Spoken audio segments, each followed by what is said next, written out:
কণ্ঠশিল্পী কৃষ্ণমণি চুতীয়াৰ নতুন গীত মুকলি কৰা হৈছে। বৰ্ণালী গগৈ শীৰ্ষক গীতটি মুকলি কৰে কণ্ঠশিল্পীগৰাকীয়ে। জোনালস্থিত ডিজি মিউজিক ষ্টুডিঅ'ত মুকলি কৰে গীতটি। গীতটিৰ কথা অপূৰ্বজ্যোতি মহন, শব্দ সংমিশ্ৰণ দিগন্ত বৰদলৈ। আজিৰ পৰা গীতটি ইউটিউবত উপলব্ধ হ'ব বুলি জনায় শিল্পীগৰাকীয়ে। সকলো দৰ্শকে গীতটি আঁকোৱালি ল'ব বুলিও আশাবাদী শিল্পীজন। নতুন বছৰ আহি আছে, তাৰ আগে আগে আপোনাৰ নতুন মুকলি কৰিছে, কেনে লাগিছে? আজি এটা আমি নতুন গান অসমীয়া সমাজলৈ আগবঢ়াইছোঁ আৰু এটা খুব ধুনীয়া গান। অপূৰ্বজ্যোতি মহনে লিখা এটা বৰ ধুনীয়া গান আৰু বিজয় শংকৰৰ সংগীত ব্যৱস্থাপনা, দিগন্ত বৰদলৈৰ শব্দ সংমিশ্ৰণৰ জৰিয়তে আজি অসমীয়া ৰাইজলৈ এটা খুব মিঠা গান এটা আমি আগবঢ়ালোঁ। যে এইকেইদিন আমি দেখি আছিলোঁ যে প্লেটফৰ্মবিলাকত যে আঘোণৰ পথাৰতেই হওক, বনভোজৰ স্থলীতেই হওক, নতুন গান অসমীয়া ৰাইজে পোৱা নাই।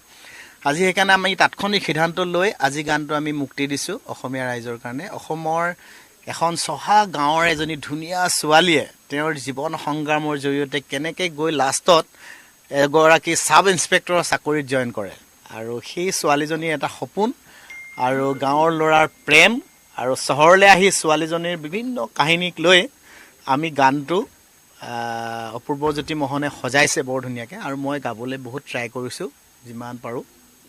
আৰু অহাকালিৰ পৰা বনভোজত ৰাইজে উপলব্ধ হ'ব আৰু ইউটিউবত মোৰ গানটো আজি অডিঅ' প্লেটফৰ্ম যিমান আছে চবতে আমি আপলোড কৰিছোঁ।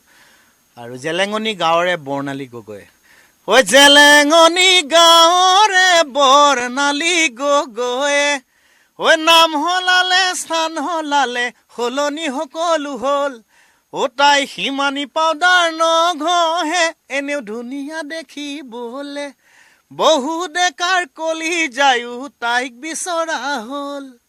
নতুন বছৰ আহি আছে, তাৰ আগে আগে আপোনাৰ নতুন মুকলি কৰিছে, কেনে লাগিছে? আজি এটা আমি নতুন গান অসমীয়া সমাজলৈ আগবঢ়াইছোঁ আৰু এটা খুব ধুনীয়া গান। অপূৰ্বজ্যোতি মহনে লিখা এটা বৰ ধুনীয়া গান আৰু বিজয় শংকৰৰ সংগীত ব্যৱস্থাপনা, দিগন্ত বৰদলৈৰ শব্দ সংমিশ্ৰণৰ জৰিয়তে আজি অসমীয়া ৰাইজলৈ এটা খুব মিঠা গান এটা আমি আগবঢ়ালোঁ।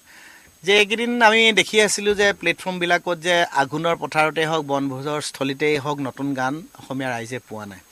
আজি সেইকাৰণে আমি তাৎক্ষণিক সিদ্ধান্ত লৈ আজি গানটো আমি মুক্তি দিছোঁ অসমীয়া ৰাইজৰ কাৰণে। অসমৰ এখন চহা গাঁৱৰ এজনী ধুনীয়া ছোৱালীয়ে তেওঁৰ জীৱন সংগ্ৰামৰ জৰিয়তে কেনেকৈ গৈ লাষ্টত এগৰাকী ছাব ইন্সপেক্টৰৰ চাকৰিত জইন কৰে আৰু সেই ছোৱালীজনীৰ এটা সপোন আৰু গাঁৱৰ ল'ৰাৰ প্ৰেম আৰু চহৰলৈ আহি ছোৱালীজনীৰ বিভিন্ন কাহিনীক লৈ আমি গানটো অপূৰ্বজ্যোতি মহনে সজাইছে বৰ ধুনীয়াকৈ আৰু মই গাবলৈ বহুত ট্ৰাই কৰিছোঁ যিমান পাৰোঁ।